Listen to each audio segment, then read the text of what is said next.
Hello and welcome to Recording for the Blind and Dyslexic. My name is Mona Dahlstrom and I am a volunteer and board member of the Mountains and Plains region.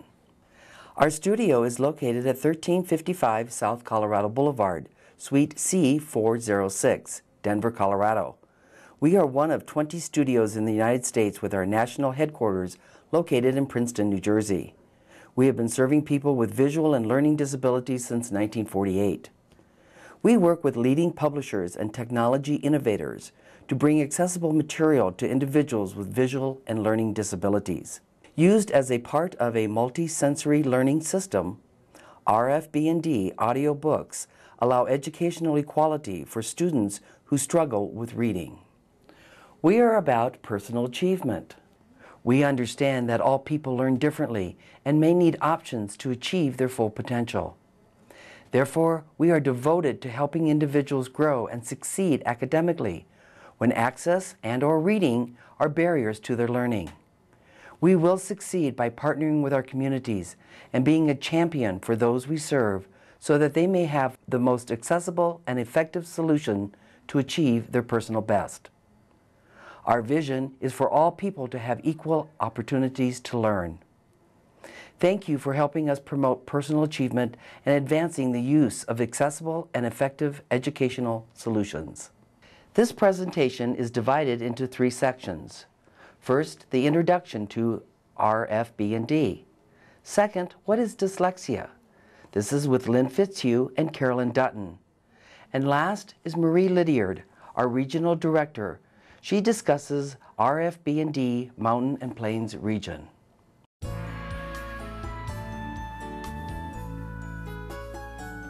Our membership includes individuals, families, schools, and educators. Please go to our website for complete information on how you or your educational institution can become a member.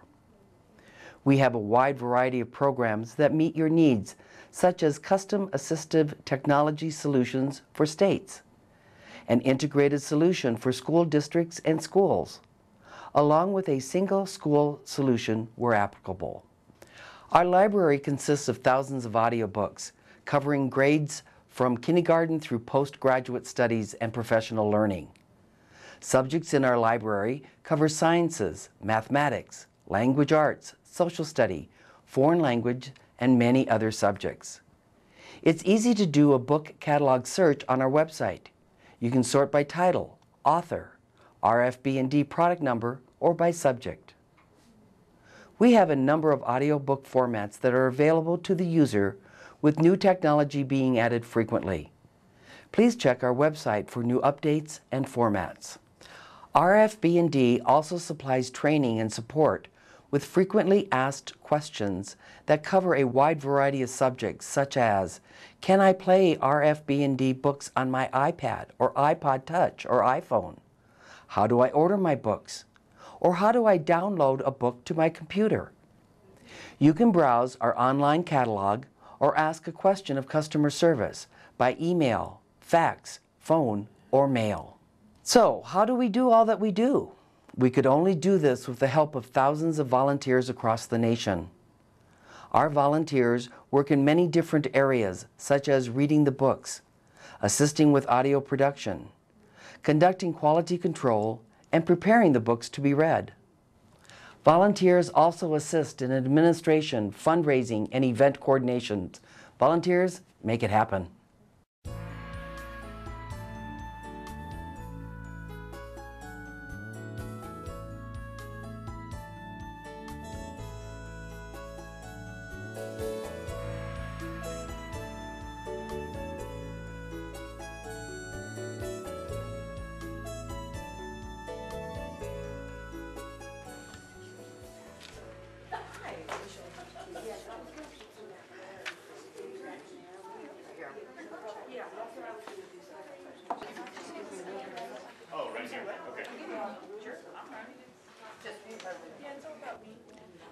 Good morning. This is interesting because you can tell we have lots going on this morning with the filming. I'm Lynne Fitzhugh, and I'm the director of the Dyslexia Center in Colorado Springs, and happy to announce that we are expanding to the Denver area. And this is Carolyn Dutton, and go ahead and tell them about yourself, Carolyn. I'm Carolyn Dutton. I worked with Children's Hospital as a learning specialist for 15 years, but not too long ago resigned in an effort to bring the Dyslexia Center to Denver. So that's the brief synopsis of me. We also have today Marie Liddiard, who is with Recordings for the Blind and Dyslexic. And do you want to just tell them a little about what's going on around here? Sure. Just want to thank you so much for letting us come into your school. We are filming today. The work that Lynn and Carolyn have been doing is so important, and the information that you're getting today is so important that we want to make sure that we're getting it to as many people as we can, educators, teachers, parents. Well, hopefully today you're going to learn a little more about dyslexia, some of the facts about dyslexia, and gain a little better understanding. Another thing I like to ask, how many of you in this room, you yourself, are dyslexic? 2, 3, 4, 5. Okay. How many of you have a first-degree relative who is dyslexic? Son, daughter, mother, father, brother, uncle. Okay, about half the room at least. All right. We have the next two sections are what is dyslexia. So I'll give you the definition and then I'll explain it, and then we'll talk about some of the early warning signs of dyslexia, or warning signs whether they're early or not. Definition of dyslexia. So, dyslexia is a specific learning disability that is neurological in origin. It is characterized by difficulties with accurate and/or fluent word recognition and by poor spelling and decoding abilities. These difficulties typically result from a deficit in the phonological component of language that is often unexpected in relation to other cognitive abilities and the provision of effective classroom instruction. Secondary consequences may include problems in reading comprehension and reduced reading experience that can impede growth of vocabulary and background knowledge. All right, that was the official definition. Here's the explanation of it. One of the key features of that definition is that it is neurological in origin. That means, well, it's highly heritable, as you guys have already discovered. I've heard estimates that if it is in your family, if a parent has dyslexia, there's a 50% chance that their child will also have dyslexia. Researchers have isolated a gene, and I've also heard that gene sits next to the allergy gene.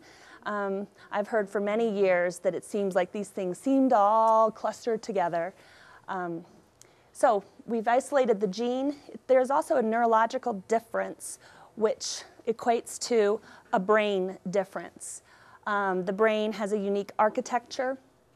There are strengths. Dyslexics typically have strengths in skills that are generally associated with the right side of the brain. They're artistic, personable, able to sort of see things more 3D, think outside the box. I tell a lot of the kids that I see that I really believe that it is probably a dyslexic that helped get us to the moon, because it's that kind of a brain that isn't limited by how far the ladder will reach. Unusual wiring.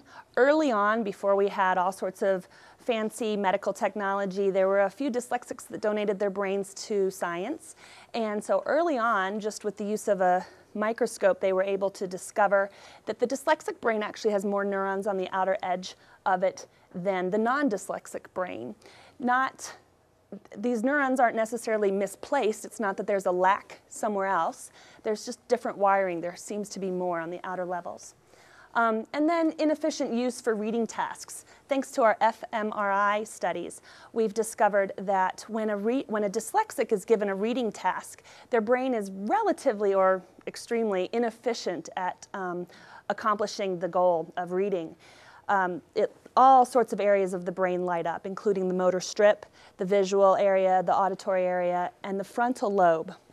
The frontal lobe is the part that we use when we are problem solving, when we're driving someplace for the very first time, when we really have to think about what it is that we're doing.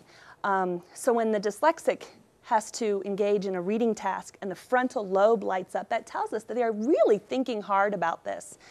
When we've spent a lot of time using our frontal lobe, we feel tired and exhausted. You know, we've sat at our desk all day.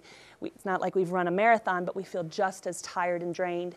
This explains why dyslexics seem to have less energy for academic tasks. It's not that they have less energy, it's just that they used it inefficiently to accomplish the same task as the non-dyslexic. So that's what happens to the dyslexic brain. The non-dyslexic brain, when given a reading task, a very efficient section of their brain lights up, they do the task, they move on, they've hardly burned through any of their energy. The good news about that, however, is when a dyslexic gets engaged in remediation, if we ask them to undergo another fMRI, we see that their brain does become significantly more efficient. So it doesn't have to be forever. Another critical element of the definition is that it is language-based. Dyslexia is a language-based learning disability resulting from a deficit in the phonological component of language.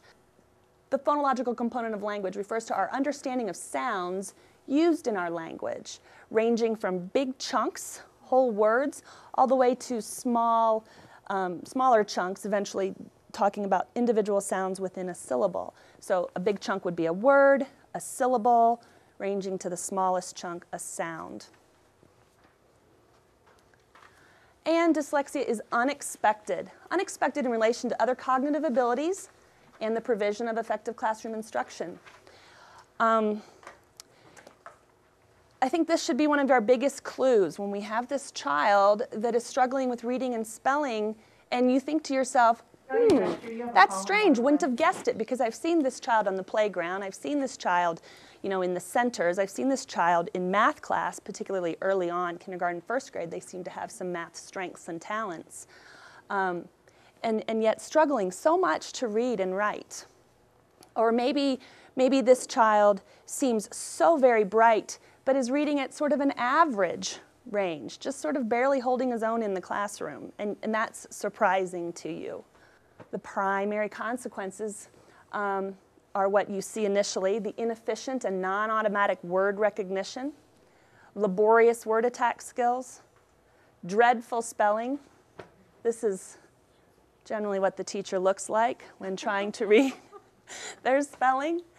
Significant weaknesses in written language, which stem from more than just difficulty with spelling.